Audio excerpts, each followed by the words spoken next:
இந்த நிகழ்ச்சி உங்களுடைய வாழ்வில் நிச்சயமாக மாற்றத்தை கொண்டு வரும் என்று கர்த்தருக்குள் நம்புகிறோம். நம்ம யூடியூப் சேனலை சப்ஸ்கிரைப் பண்ணாதவங்க உடனே கீழே இருக்க பெல் பட்டனை கிளிக் பண்ணி சப்ஸ்கிரைப் பண்ணிக்கோங்க. புது புது வீடியோக்களை உடனுக்குடன் பார்க்கலாம். வாங்க வீடியோக்குள்ள போலாம். ஆண்டவரும் அருமை இரட்சகருமாகிய இயேசு கிறிஸ்துவின் நாமத்தில் வேதமே வெளிச்சம் என்ற நிகழ்ச்சி மூலமாக உங்களை சந்திப்பதிலே மிகுந்த மகிழ்ச்சி அடைகிறேன். பிரியமானவர்களே, நாம் சில காரியங்களிலே ஜெபித்து ஜெபித்து சோர்ந்து போனவர்களாய் காணப்படுகிறோம். எல்லா ஜெபங்களுக்கும் நம்முடைய வாழ்க்கையிலே பதில் வருவதாயில்லை. சில காரியங்களுக்காக இடைவிடாமல் நம்ம ஜெபிக்கிறோம், ஆனால் அதில் ஒரு மாற்றத்தை பார்க்க முடியவே இல்லை. ஏன் என்ற கேள்விகள் எழும்புகிறது. சிலர் அவ்வளவுதான், இது நமக்கு தேவன் தர சித்தம் இல்லை என்று அதை அப்படியே விட்டு விடுவார்கள். ஒரு சிலரோ இடைவிடாமல் ஜெபித்து நன்மையை பெற்றுக்கொள்வதை நம்ம பார்க்கிறோம். எதினால் நம்முடைய வாழ்க்கையிலே ஜெபம் கேட்கப்படவில்லை, அதை குறித்து தான் இன்றைக்கு நம்ம தியானிக்க போகிறோம். பிரியமானவர்களே, நம்முடைய ஜெபத்திலே தேவன் விசுவாசத்தை எதிர்பார்க்கிறார். ஜெபத்தில் மாத்திரமல்ல, நாம் எதிர்பார்க்கிற காரியத்தில் விசுவாசமானது கிரியையிலே காண்பிக்கப்பட வேண்டும். அந்த கிரியையை தேவன் பார்த்து பிரதிபலனை நம்முடைய வாழ்க்கையிலே கொடுக்கக்கூடியவராக இருக்கிறார். யாக்கோபு தன்னுடைய நிருபத்திலே எழுதும்போது, யாக்கோபு 2வது அதிகாரம் 26வது வசனத்தை நாம் பார்த்தால், அப்படியே ஆவி இல்லாத சரீரம் செத்ததாயிருக்கிறது போல கிரியைகள் இல்லாத விசுவாசமும் செத்ததாயிருக்கிறது. அதே அதிகாரம் 17வது வசனம், அப்படியே விசுவாசமும் கிரியைகள் இல்லாதிருந்தால் தன்னிலே தானே செத்ததாயிருக்கும். இந்த 2 வசனங்களை நம்ம பார்க்கும்போது, ஆவி இல்லாத சரீரம் செத்ததா இருக்குது, செத்து போனது, அது பிணம், அது அவ்வளவுதான், உயிர் இல்லை, எல்லாம் முடிந்து விட்டது. அப்படி போலதான் விசுவாசத்திலே கிரியை இல்லை என்றால் தேவனுடைய பார்வையிலே அந்த விசுவாசம் செத்ததாயிருக்கிறது. அதற்கு தேவன் ஒரு நன்மையை தருவதில்லை. ஏனென்றால் தேவனிடத்தில் சேருகிறவன் தேவன் உண்டென்றும் தம்மிடத்தில் சேருகிறவர்களுக்கு பலன் அளிக்கிறவர் என்றும் விசுவாசிக்க வேண்டும். அப்போ நம்ம விசுவாசிக்கும் போதுதான் தேவனிடத்திலிருந்து நன்மை இறங்கி வருகிறது. ஆண்டவர் இயேசு மார்க் எழுதின சுவிசேஷம் 11வது அதிகாரம் 24வது வசனத்தில் சொல்லுகிறார், அன்றியும் நாம் ஜெபம் பண்ணும் பொழுது எவைகளை கேட்டுக்கொள்கிறோமோ அவைகளை பெற்றுக்கொள்வோம் என்று விசுவாசிக்கும் பொழுது அது உங்களுக்கு உண்டாகி இருக்கும்னு சொல்றார். அப்படியானா நம்முடைய ஜெபத்தோடு கூட விசுவாசத்தையும் சேர்த்து தேவனிடத்திலே கொடுக்க வேண்டும். விசுவாசத்தோடு கூட நம்ம ஜெபம் பண்ணும்போது தேவன் அதற்கான பலனை தரக்கூடியவராக இருக்கிறார். நம்முடைய விசுவாசத்தை கிரியையிலே காண்பிக்க வேண்டும். வேதாகமத்திலே அப்படி அநேக சாட்சிகள் உண்டு. ஒரு சம்பவத்தை இன்று நாம் தியானிக்க போகிறோம். 2 ராஜாக்களின் புத்தகத்திலே 4வது அதிகாரத்தை திருப்பிக் கொண்டால், அங்கே எலிசா சூனேம் என்ற ஊரிலே ஊழியத்திற்காக போக்குவரத்துமாய் இருந்ததை நம்ம பார்க்க முடியும். அந்த சூனேம் என்ற ஊரிலே சூனேமியாள் என்று எழுதப்பட்ட ஒரு ஸ்திரியானவள்.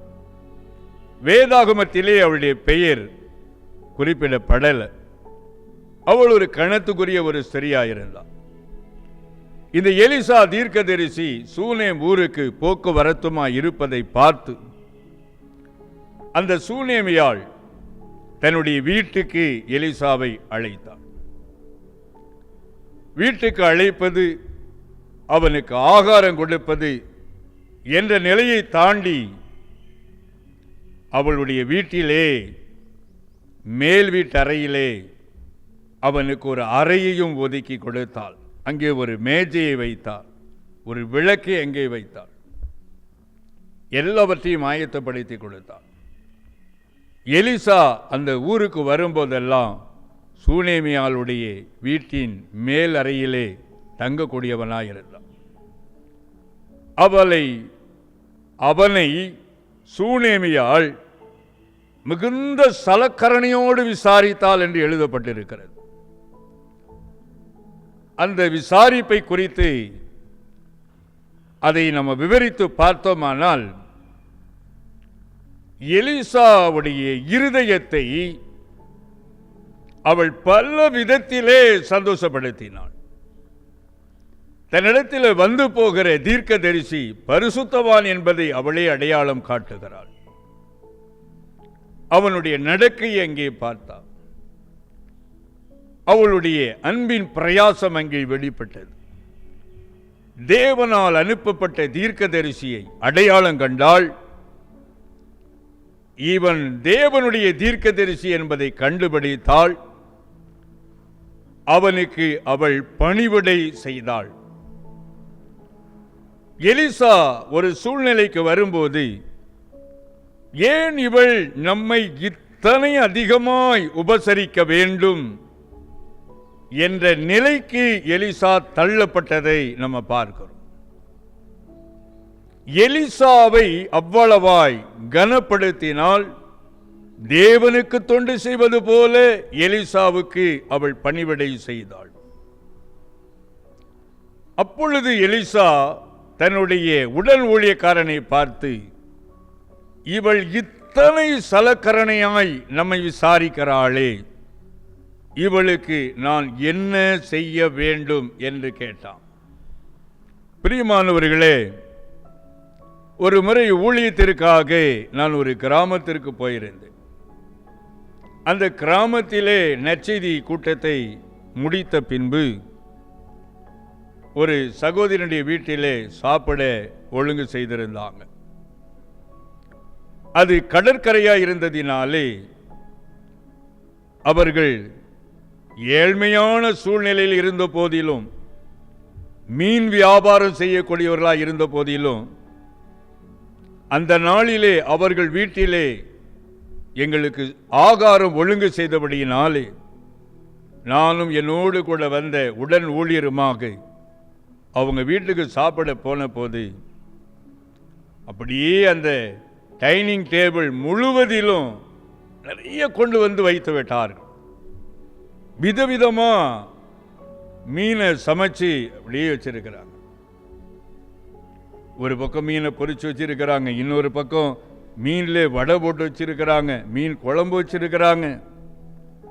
அதை சாப்பிட்டு முடிச்சா அந்த பக்கம் பார்த்தா அவிச்ச முட்டை இருக்குது, இன்னும் அடுத்து பார்த்தா பழங்கள், இன்னும் ஸ்நாக்ஸு. எதை சாப்பிடுவதென்றே தெரியாத அளவுக்கு அப்படியே திணறடித்தார். ஒரு சின்ன வருமானம் உள்ள ஒரு விசுவாசம் உள்ள ஸ்திரீ, ஆனால் தேவனுடைய ஊழியர் என்ற போது அவர்களை தேவனை போல பார்த்து அவர்கள் அன்பின் கிரியையை அங்கே காண்பித்தார்கள். அதையெல்லாம் சாப்பிட்டு முடித்த போது, அவர்களுக்காக ஜெபிக்க நான் எழுந்து நின்ற போது என் இருதயம் அப்படியே பொங்க ஆரம்பித்தது. இது எத்தனையோ நாள் வருமானத்தை இவ்வளவு ஒரு மன உற்சாகமா கர்த்தருடைய ஊழியன் என்பதை நினைத்து அவர்கள் நமக்கு செய்கிறார்களே, ஆண்டவரே இவர்களை நீர் ஆசீர்வதிக்க வேண்டும் என்று மனப்பூர்வமாய் ஆசீர்வதிக்க ஆண்டவர் என்னை வழி நடத்தினார். அப்படி போலவே இந்த சூனேமியாள் எலிசாவை உபசரித்தாள். அதை பார்த்து தன் உடன் ஊழியக்காரனிடத்திலே, இவளுக்கு நான் ஏதாகிலும் செய்ய வேண்டுமா, இவளுக்காக நான் ராஜாவினிடத்திலே பேச வேண்டுமா, அப்படி அவன் கேள்வி எழுப்பின போது அவளை இங்கே அழைத்து கொண்டு வா. அவளுக்கு என்ன செய்யணும்? அப்போ உடன் ஊழியக்காரன் சொல்றான், இவளுடைய புருஷன் பெரிய வயதுள்ளவன், இவளுக்கு பிள்ளை இல்லை. ஆனால் எலிசா விசாரித்த போது அவள் சொல்லுகிறார், ஜனத்தின் நடுவிலே தேவன் என்னை சுகமா தங்க பண்ணி இருக்கிறார். சுகமா என்ன தங்க பண்ணி இருக்கிறார். அவளுக்கு பெரிய குறை இருக்குது, ஆனால் அதை காண்பிக்கவே இல்லை. ஏனென்றால் என்னுடைய குறைவை தேவன் பார்த்து கொண்டிருக்கிறார். ஊழியக்காரனிடத்தில் அதை சொல்லல, ஆனால் ஊழியக்காரனுக்கு பணிவிடை செய்தாள். என்ன ஆச்சரியம் பாருங்கள். ஒருவேளை நம்முடைய வீட்டில் ஒரு ஊழியரை ஏற்றுக்கொண்டா நம்முடைய குறைவு நிறைவாகுமா? நமக்காக அவர்கள் ஜெபிப்பார்களா? அல்ல என்ன கர்த்தருடைய வார்த்தையை நமக்கு சொல்லுவார்கள் என்ற ஒரு எதிர்பார்ப்போடு கூட அவர்களுக்கு உபசாரம் செய்வோம். ஆனால் சூனேமியால் அங்கும் ஒரு வித்தியாசத்தை காண்பித்ததை நம்ம பார்க்க முடியும். அங்கே ஒரு வித்தியாசத்தை அவள் காண்பித்தாள். உனக்கு நான் என்ன செய்யணும் என்று கேட்டபோது கூட, நான் சுகமாக இருக்கிறேன், எனக்கு ஒரு குறைவும் இல்லை. அவளுடைய குறைவை உடன் ஊழியக்காரன் சொல்லித்தான் எலிசா அதை அறிந்து கொண்டான். ஆம் பிரியமானவர்களே, வித்தியாசத்தை அவள் அங்கே காண்பித்தாள். அப்பொழுது எலிசா தேவனுடைய வார்த்தையை சொன்னான், குறித்த உற்பகால திட்டத்திலே நீ ஒரு குமாரனை அணைத்து கொண்டிருப்ப, 10 மாதத்தில் உனக்கு ஒரு ஆண் பிள்ளை இருக்கும், ஒரு பிள்ளை இருக்கும் என்று சொல்லுகிறான். என்ன ஆச்சரியம் பாருங்கள். அதே போல தேவன் அந்த சூனேமியாளுக்கு ஆண் பிள்ளையை கொடுத்தான். பிள்ளை வளர்ந்தான், கொஞ்சம் பெரியவன் ஆனான். ஒரு நாள் பாருங்க, தகப்பனோடு வயலுக்கு போயிருக்கிறான். வயல்ல தலை நோவுதுன்னு சொல்லுறான். அப்போ எங்க வலிக்குதுன்னு சொல்ற அளவுக்கு பிள்ளை ஒரு தெளிவுள்ள ஒரு வயதில் இருக்கிறான். தாயிடத்துல கொண்டு போய் விடுங்க. கொஞ்ச நேரம் தாயுடைய மடியில் இருந்தான். அங்கே பிள்ளை செத்து போனான். செத்து போனா நாம எல்லாம் சத்தம் போட்டு அழுவோம். உடனே புருஷனுக்கு தகவலை தெரியப்படுத்துவோம், இரத்த உறவுகளுக்கு தெரியப்படுத்துவோம். செய்வதறியாது பயங்கரமா சத்தமிட்டு அழுவோம். ஆனால் இந்த சூனேமியாளுடைய விசுவாசத்தை பாருங்கள். அவ வேலைக்காரனை வரவழைத்து கழுதையை ஆயத்தப்படுத்தி எலிசா இருக்கிற கர்மேல் பர்வதத்தை நோக்கி கடந்து போனான். செத்த பிள்ளையை தூக்கி கொண்டு போய் தீர்க்கதரிசி படுக்கக்கூடிய தேவனுடைய மனிதன் படுக்கிற தன்னுடைய வீட்டில் இருக்கிற அந்த மேல் வீட்டறையின் கட்டிலே கிடத்தி விட்டு, புருஷனிடத்தில் சொல்லல, ஒருவரிடத்தில் சொல்லவில்லை. அவள் நேராக கர்மேலுக்கு போனோம். வேலைக்காரர் அனுப்புங்க. புருஷ சிந்திக்கிறான், அமாவாசையும் இல்லையே, இது ஓய்வு நாளும் இல்லையே, மீட்டிங் நடக்கிற நாள் கிடையாது, பின்ன ஏன் தேவனுடைய மனிதனை பார்க்க போகணும்? மனைவியின் மீது அவ்வளவு ஒரு நம்பிக்கை கொண்டவன் புருஷன். அவள் போவது நலமாயிருக்கும், அவள் சரியானதை செய்வாள் என்று புருஷன் உள்ளத்தில் உணர்ந்தவனாயிருந்தான். அவ்வளவு ஒரு சரியான கணவன் மனைவிக்குள்ள பாருங்க ஒரு நல்ல ஒரு அண்டர்ஸ்டாண்டிங் இருந்தது. அதோடு கூட வேலைக்காரர் அனுப்பினா அவள் புறப்பட்டு போனான். அவள் நடந்து வருவதை தூரத்திலே எலிசா பார்க்கிறான். என்ன விசாரிச்சுட்டு வா, பதிலே சொல்லவே இல்லை. தேவனுடைய மனிதனுடைய காலில் போய் விழுந்தான். ஏன் எனக்கு அபத்தம் சொன்னீர்? எதுக்காக இந்த பிள்ளை வந்தது? இந்த பிள்ளை செத்து போகிறதுக்கா? ஒருவேளை தேவனுடைய மனிதனை அந்த வார்த்தையானது தூண்டி தட்டி எழுப்பினா கூட அவள் இருதயத்தின் ஆழத்தில் இருந்த விசுவாச கிரியையை பார்க்க வேண்டும். இருதயத்தின் ஆழத்தில் இந்த உலகத்தின் மருத்துவம் இனி எனக்கு ஒரு பிள்ளை இருக்காது, என்று சொன்ன போதிலும், ஒரு பிள்ளையை பெற்றெடுக்க என் புருஷன் தகுதியற்றவனாய் போன போதிலும்,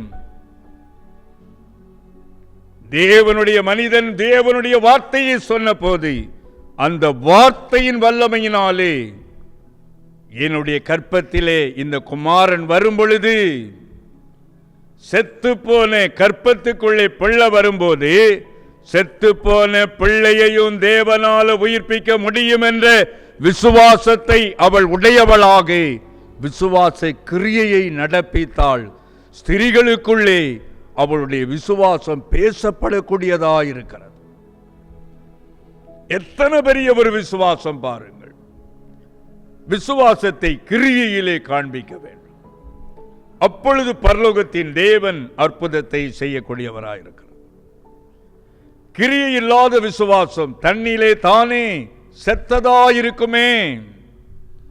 பிரியமானவர்களே, ஆதரவற்ற பிள்ளைகளிலே 100 பிள்ளைகளை வைத்து ஒரு தேவனுடைய மனிதர் ஒரு விடுதியை வைத்து ஆதரித்துக் கொண்டிருந்த காலம். விசுவாசத்தில் தான் அந்த விடுதியை அவர் நடத்தினார்.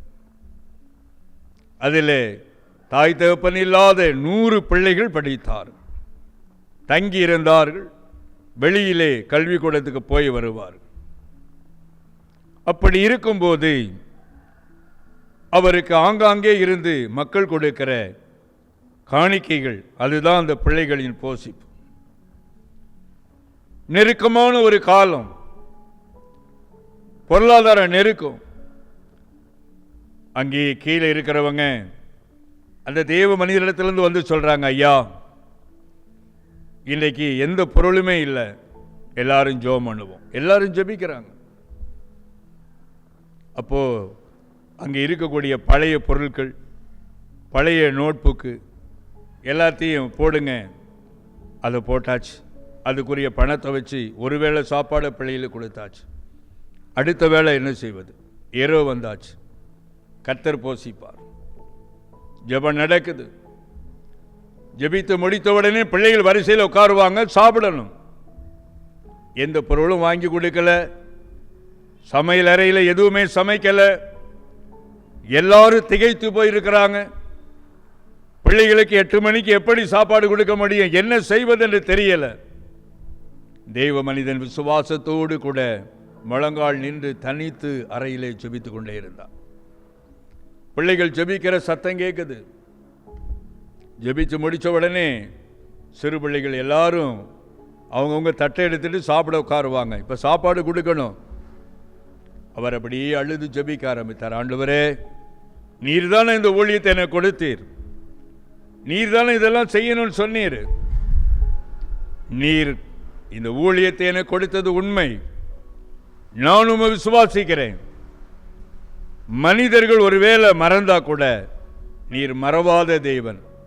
இந்த பிள்ளைகளை நீர் போஷிக்கணும். திக்கற்ற பிள்ளைகளுக்கு நீர் தகப்பன் என்று சொல்லி இருக்கிறீர் என்று விசுவாசத்தோடு கூட அவர் ஜெபம் பண்ண ஆரம்பித்தார்.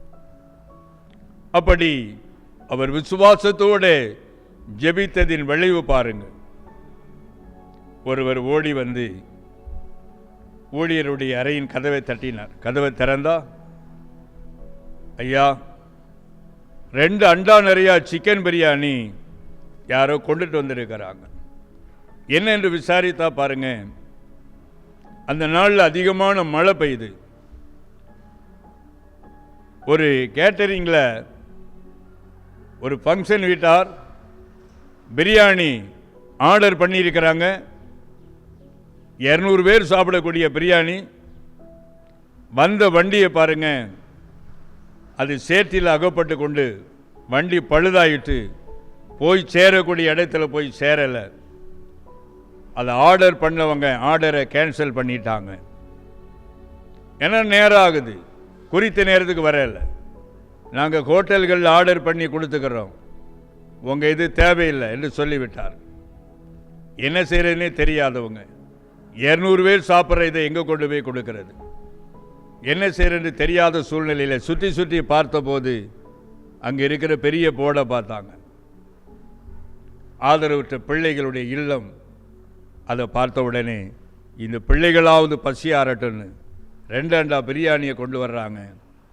பிள்ளைகள் திருப்தியாக சாப்பிட்டார்கள்.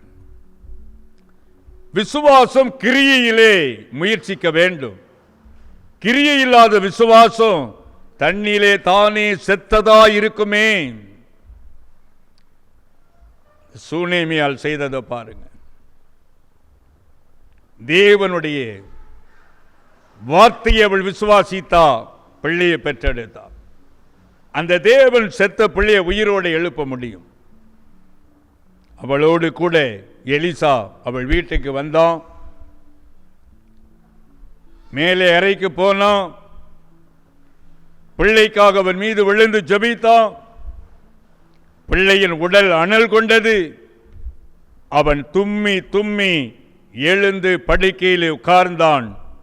மரித்த பிள்ளையை உயிரோடு எழுப்பி விசுவாசித்த அவளுடைய கையிலே பிள்ளையை கொடுத்தான். பிள்ளை மரித்ததை புருஷன் அறியான், பிள்ளை உயிரோடு வந்ததையும் புருஷன் அறியான். அந்த ஸ்திரீயினுடைய விசுவாசம் இன்று உலகமெங்கும் பேசப்படக்கூடியதாயிருக்கிறது. ஆம் பிரியமானவர்களே, உங்கள் விசுவாசம் கிரியிலே வரும் பொழுது உங்கள் குடும்பத்தை உங்களை கொண்டு தேவன் கட்டுவார். சகோதரியே, உங்களை கொண்டு கட்டுவார். பிரதர், உங்களை கொண்டு உங்க குடும்பத்தை கட்டுவார். வாலிப தம்பி, உங்களை கொண்டு உங்க குடும்பத்தை கட்டி எழுப்புவார் ஆண்டவர். ஜெபத்தோடு கூட விசுவாசம் வேண்டும். அந்த விசுவாசம் கிரியையிலே காண்பிக்கப்பட வேண்டும். ஆண்டவருடைய நாமத்துக்கு மகிமை உண்டாவதாக. நம்முடைய ஆண்டவர் மருத்துவத்தை பார்க்கிலும் பெரியவர். நம்முடைய ஆண்டவர் எல்லாவற்றிலும் பெரியவர். அதுதான் ஆண்டவர் நம்ம பார்த்து கேள்வி கேட்கிறார். தேவனால கூடாத காரியம் ஒன்று உண்டோ? என்னால கூடாத காரியம் ஒன்றுமே இல்லை. என் மகனே, நீ என்னை விசுவாசிக்க வேண்டும்.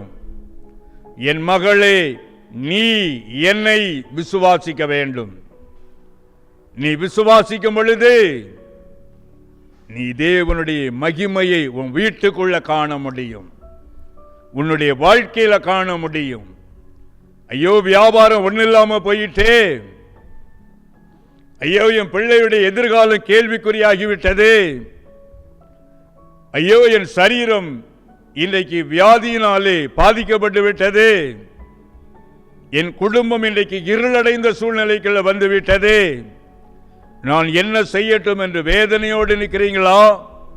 கண்ணீரோடு நிற்கிறீங்களா? ஆண்டவர் உங்களுக்கு உதவி செய்ய வல்லவராயிருக்கிறார்.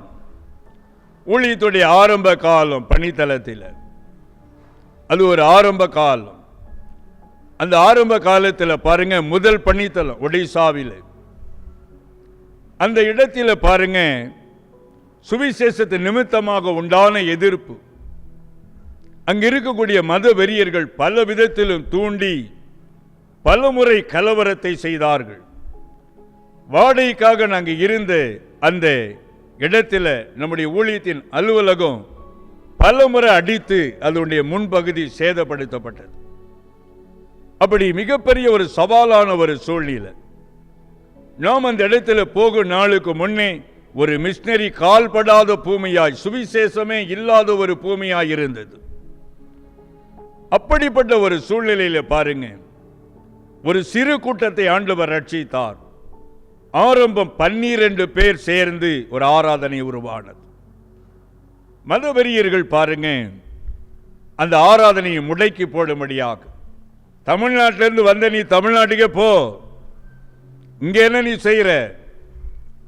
அப்போ ஒரு இடத்தை வாங்க முடியாத அளவுக்கு நெருக்கடி கொடுத்தாங்க. நம்ம அட்வான்ஸ் கொடுத்தா அந்த இடத்துக்கு சொந்தக்காரன் திரும்ப கொண்டு வந்து பணத்தை கொடுத்துட்டான். ஐயா, உங்களுக்கு இடம் கொடுத்தா நீங்க ஆலயம் கட்டுவீங்க அப்படி என்று சொல்லி இங்க இருக்கக்கூடிய ஒரு சில கூட்டம் எங்களை பயமுறுத்துறாங்க என்று சொன்னார்கள். எங்குமே நமக்கு வழி திறக்கப்படலை. வாடகை வீட்டின் உரிமையாளர் கணவனும் மனைவியுமாக வந்து சுவிசேஷ எதிர்ப்பாளர்களின் தூண்டுதல்ல, அப்ப நான் பணித்தளத்தில் இருக்கிறேன், பிரியமானவர்களே, அந்த வீட்டின் வாசலிலேயே உட்கார்ந்து கொண்டார்கள். வீட்டை காலி பண்ணுறேன்னு எவ்வளோ நாள் சொல்கிறீங்க, நீங்கள் காலி பண்ணுங்க, எங்களை பல விதத்தில் நெருக்கடி கொடுக்குறாங்க, வீடை உங்களுக்கு தமிழ்நாட்டுக்காரங்களுக்கு கொடுக்கக்கூடாதுன்னு சொல்கிறாங்க. அப்படி என்று மிகப்பெரிய சவாலான ஒரு சூழ்நிலை அந்த நாட்களில் பாருங்க. நாங்கள் எல்லாருமா சேர்ந்து உபவாசித்து அழுதோம். ஆண்டவரே, நீர் ஒடிசா மாநிலத்துக்கு எங்களை தரிசனம் கொடுத்து அனுப்பினீரே, நாங்கள் எப்படி திரும்பி வருவது? அனுப்பினது நீர் அல்லவா என்று இரவெல்லாம் உபவாசித்து தேவனை நோக்கி கரங்களை உயர்த்தினோம். எத்தனை ஆச்சரியம் பாருங்கள். அந்த நாளிலே தானே கூடி ஜெபித்த ஒருவரில் ஆண்டவர் ஒரு தரிசனத்தை காண்பித்தார். ஒரு தேவனுடைய மனிதர் வந்து கட்டுக்கட்டா நிலத்தினுடைய பத்திரங்களை, நம்முடைய ஊழியத்தின் பெயரிலே எழுதப்பட்ட பத்திரங்களை கொண்டு வந்து கொடுக்கிறார். இப்படி தரிசனம் கண்டு பகிர்ந்து கொண்ட போது நாங்கள் எல்லாரும் தேவனை துதித்து மகிமைப்படுத்தினோம். அந்த தரிசனத்தின் ஊடாய் ஆண்டவர் கொடுத்த வாக்கு, பிள்ளைகளே பயப்படாதிருங்க, இந்த மாநிலத்தை உங்களுக்கு சொந்தமாக்கி தருவேன், அநேக நிலங்களை உங்களுக்கு நான் கொடுப்பேன் ஆண்டவர் வாக்கு பண்ணினார். என்ன ஆச்சரியம் பாருங்கள். அந்த முதல் பணித்தளத்தில், நம்மை துரத்தி அடித்த அந்த பணித்தளத்தில், அந்த சின்ன பட்டணத்தின் நடுவில் இன்னைக்கு நம்முடைய ஊழிய ஸ்தலம் கல்வி கூடத்தோடு கூட 2.5 ஏக்கரில் இயங்கி கொண்டிருக்குது. ஆண்டுடைய நாமத்துக்கு மகிமை உண்டாவதாக. அது போல பாருங்க, எத்தனையோ ஊழியத்திற்காக நிலங்கள் வாங்கப்பட்டு இன்றைக்கு முழுவதும் பார்த்தா கட்டுக்கட்டா பத்திரங்கள் தரிசனம் கொடுத்த ஆண்டவர் அப்படியே இன்றைக்கு நிறைவேற்றி இருக்கிறார். ஆண்டோடைய நாமத்திற்கு மகிமை உண்டாவதாக. கிரியை இல்லாத விசுவாசம் தன்னிலே தானே செத்ததாயிருக்கும்.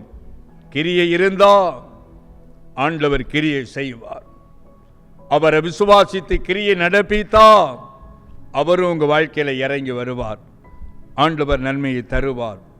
ஆம் பிரியமானவர்களே, தேவன் உங்கள் விசுவாசத்தை கனம் பண்ணக்கூடியவராயிருக்கிறார். அவிசுவாசம் உள்ளவர்களை பார்த்து ஆண்டவர் துக்கப்படக்கூடியவராயிருக்கிறார். உங்கள் ஜெபத்தில் விசுவாசம், உங்கள் வாழ்க்கையில் விசுவாசத்தை காண்பிக்கும் பொழுது நிச்சயமாக ஆண்டவர் உங்களை ஆசீர்வதிப்பார். நான் உங்களுக்காக ஜெபிக்கிறேன்.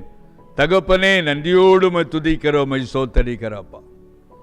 உம்முடைய வார்த்தைகளை கேட்டு இருதயத்தில் உணர்ந்து உம்மை நோக்கி பார்க்கக்கூடிய ஒவ்வொரு இருதயங்களையும் நீர் இப்பொழுது நன்மையினால் நிரப்பும்படியாக நான் ஜெபிக்கிறப்பா. வேதனையோடு கூட அடுத்த வேளை சாப்பாட்டை ஒரு கேள்விக்குறியாக நான் என் பிள்ளைகளை எப்படி போஷிப்பேன் என்று கலங்கி கொண்டிருக்கிற சகோதரி, இயேசு உங்கள் அருகிலே வந்திருக்கிறார். உங்கள் அருகிலே வந்திருக்கிறார். விபத்தினாலே சரீரத்தில் பாதிக்கப்பட்டவராய், ஐயோ என் எதிர்காலம் முடிந்து விட்டதே என்று கேள்விக்குறியோடு இருக்கிற சகோதரனே, இயேசு உங்க அருகிலே கடந்து வந்திருக்கிறார். செய்யாத குற்றத்திற்காக இன்றைக்கு தண்டனையை அனுபவிப்பது போல வேலையை நீங்களாகவே விட்டுவிட்டு வீட்டில் வந்து உட்கார்ந்து கொண்டிருக்கிற சகோதரனே, இயேசு உங்கள் அருகிலே உங்களை ஆசீர்வதிக்க வந்திருக்கிறார். உங்கள் விசுவாசம் இழந்ததை திரும்ப கொண்டு வரும். செத்து போன ஆசீர்வாதத்தை மறுபடியும் கொண்டு வரும். உங்க விசுவாசம் செத்து போன சரீர பலத்தை மறுபடியும் கொண்டு வரும். நீங்க விசுவாசிக்கும் பொழுது ஆண்டவர் அற்புதத்தை செய்யக்கூடியவராயிருக்கிறார். விசுவாசத்தோடு ஜெபம் பண்ணுங்க. ஆண்டவர் இப்பொழுதே உங்க வீட்டுக்குள்ள வல்லமையை கொண்டு வருகிறார். ஆண்டவரே, நன்றி செலுத்துகிறப்பா. இந்த நிகழ்ச்சியை பார்த்து பாரத்தோடு ஜெபிக்கிற, விசுவாசத்தோடு உம்முடைய சமூகத்தில் நிற்கிற உம்முடைய பிள்ளைகள் மீது உம்முடைய அன்பும் மனதுருக்கமும் இறங்குவதாக. வீடுகளுக்குள்ள உம்முடைய வல்லமை இறங்கி வருவதாக. இயேசுவே, உம்முடைய பிள்ளைகளை ஆசீர்வதிக்க நான் ஜெபிக்கிறேன். அவிசுவாசத்தை மன்னிக்கும்படியா நான் ஜெபிக்கிறேன். தகப்பனே, உம்முடைய பிள்ளைகள் மீது உம்முடைய கரம் இறங்கட்டும். உம்முடைய அன்பும் மனதுருக்கமும் உம்முடைய பிள்ளைகளை ஆசீர்வதிக்கட்டும். வீட்டுக்குள்ள நன்மைகள் வருவதாக. புதிய வழிகளே நாமத்தில் திறக்கப்படட்டும். வேலையை கர்த்தர் கொடுத்து ஆசீர்வதிக்க நான் ஜெபிக்கிறேன். வழக்குகளில் இருந்து ஆண்டவர் ஒரு விடுதலை கொடுப்பீராக. சரீரத்திலே தெய்வீக ஆவிக சுகமளிக்கும் வல்லமை இறங்கட்டும் என்று நான் ஜெபிக்கிறேன். இயேசுவின் நாமத்தில் அற்புதம் நடக்கட்டும். இழந்த ஆசீர்வாதங்களை அப்பா உம்முடைய பிள்ளைகளுக்கு திரும்ப கொடுத்து ஆசீர்வதிக்க நான் ஜெபிக்கிறேன். இழந்த குடும்ப வாழ்க்கையை மறுபடியும் கொடுக்க உம்முடைய கரத்தில் நான் ஒப்புக் கொடுக்கிறேன். இயேசுவே, நீர் அப்படி உம்முடைய பிள்ளைகளை நீர் ஒவ்வொருவரையும் ஆசீர்வதிக்கிறதற்காக நான் ஜெபிக்கிறேன். நீர் உம்முடைய பிள்ளைகளுக்காக சிலுவை வரைக்கும் கடந்து சென்று ரத்தத்தை சிந்தினீரே, அந்த ரத்தத்தின் வல்லமை வீடுகளை நிரப்பட்டும் என்று நான் ஜெபிக்கிறேன். உம்முடைய பிள்ளைகளை ஆசீர்வதிப்பீராக. இயேசுவின் நாமத்தில் பிதாவே, ஆமென். 1998ஆம் ஆண்டு ஆரம்பிக்கப்பட்ட நமது கல்வாரி சுவிசேஷ மிஷனரி இயக்கமானது ஒடிசா மாநிலத்தை தலைமையிடமாக கொண்டு ஒடிசா மாநிலத்தில் 6 மாவட்டங்களில் 176 மிஷனரிகளை கொண்டு 13 இன மக்கள் மத்தியில் ஒவ்வொரு மாதமும் 500 புதிய கிராமங்களை சந்திக்க வேண்டும் என்ற மேலான தரிசனத்தோடு சுவிசேஷ பணியினை செய்து வருகிறது. தேவனுடைய ஆலயங்கள் இல்லாத இடங்களில் தேவனுடைய வார்த்தையை அறிவித்து நமது ஊழியத்தின் மூலம் ஆலயங்கள் கட்டப்பட்டு வருகிறது. ஒடிசாவில் வாலிபர் முகாம், சிறுவர் முகாம், விடுதலை முகாம் மூலமாக எண்ணற்ற மக்களுக்கு தேவனுடைய வார்த்தையானது அறிவிக்கப்பட்டு வருகிறது. அறியப்படாத இடங்களில் தேவனுடைய வார்த்தையை அறிவிக்கும் நமது மிஷனரி ஊழியத்தில் இன்னும் அதிகமான மிஷனரி பணியாளர்கள் எழும்பப்படவும், ஒடிசா மொழியில் தேவனுடைய பரிசுத்த வேதாகமத்தை கொடுக்கும் நன்கொடையாளர்கள் எழும்பவும் ஜெபித்துக் கொள்ளுங்கள்.